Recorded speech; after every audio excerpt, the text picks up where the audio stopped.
Olá, seja bem-vindo à nossa 40ª aula. Na aula passada falamos sobre dois botões. Quem não assistiu, por favor, assista para poder acompanhar o nosso curso. Nesta aula, vamos falar sobre dois botões, agora com resistores de pull-up internos. Vamos à aula. Entrada de dados. Dois botões, agora com resistores de pull-up internos. Código montado. Vamos à sua descrição. É praticamente o mesmo código da aula passada, só acrescentamos o comando define para configurar um nome pull-up para o registrador OptionReg, seu bit 7, que, como vimos em aulas anteriores, ele configura os resistores de pull-up. Vamos agora à descrição do código. Está aqui a diretiva title, que é para indicar o nome do nosso código. Está a diretiva processor para indicar o microcontrolador. A diretiva include para incluir a biblioteca. A diretiva config para configurarmos os fuse bits. Está aqui a diretiva define. Estou configurando o nome botão 1 para o bit 0 do porte B. Definindo o nome botão 2 para o bit 1 do porte B também. Definindo o nome LED para o bit 7 do porte B, definindo o nome pull-up para o registrador OptionReg bit 7. Está aqui a nossa variável tempo 1, que está no endereço 0C, tempo 2 no endereço 0D.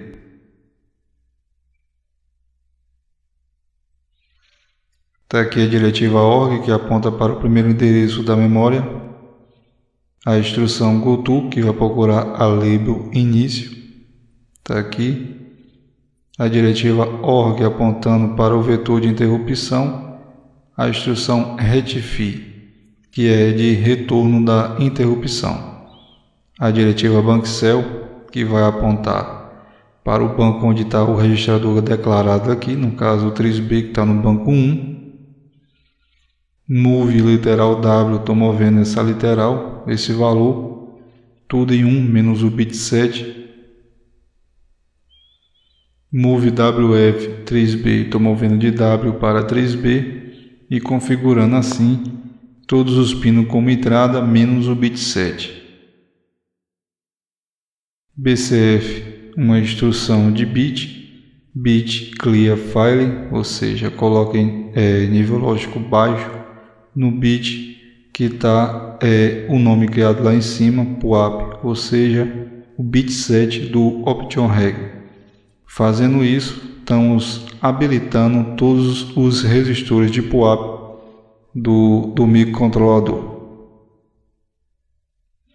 Está aqui a diretiva bankcell, apontando para o registrador porte B e assim voltando para o banco 0. Está a instrução clear, que é para limpar todo o registrador, no caso aqui o porte B. Está aqui a label, verifica todos, que como vimos na aula passada, está declarado lá no final do debulse do nosso tempo. Está aqui. E aí tem o label, verifica botão 1. Que é justamente para testar o bit. Agora, a instrução, em vez de bit salt se for 1, passou a ser bit salt se for 0. Então, ele vai testar o botão 1, que como vimos está no RB0. Se não clicou no botão, então ele vem para essa instrução. Ele vai saltar goto, verifica botão 2, então ele vem para aqui. E aí vai testar o botão 2. A mesma instrução, bit salto se for 0.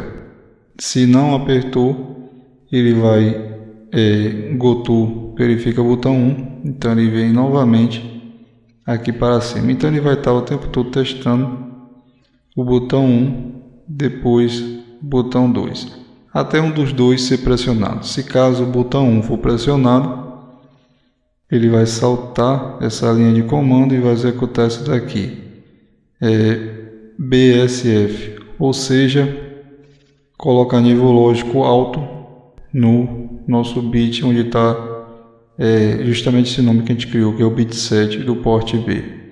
Então o LED vai acender, GoTo Debulse, ele vai para o nosso pequeno debulse, o nosso temporizador, e aí ele vai retornar já testando. Aliás, ele vai retornar, tá aqui, GoTo verifica todos, para o label aqui em cima. E aí ele vai voltar a testar o botão 1. Se não for pressionado, ele vai testar o botão 2. Se caso o botão 2 for pressionado, ele não vai executar essa instrução, e aí ele vai apagar o LED. Vai para o debulse novamente, e aí começa tudo novamente. Ao chegar na instrução GoTo verifica todos, ele volta para cá e volta a testar o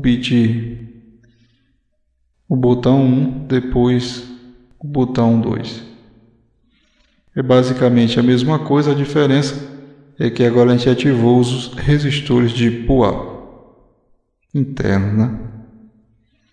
Tá aqui o Proteus montado, é basicamente a mesma configuração, porém não tem os resistores nem de pull-up nem de pull-down externos, já que a gente configurou os resistores internos. Vamos simular. O reset está ativo, então não vai funcionar nenhum dos dois botões. Soltando o botão, o microcontrolador volta a funcionar normalmente, e aí clicando o RB0 ele acende, clicando o RB1 ele apaga. E aí o nosso código funciona normalmente, que nem da aula passada. A diferença é que tem menos componentes externos. Chegamos ao final da aula. Espero que tenha gostado. Se gostou, clica aí em gostei e compartilhe, porque isso ajuda outras pessoas a conhecer o canal. Até uma próxima aula.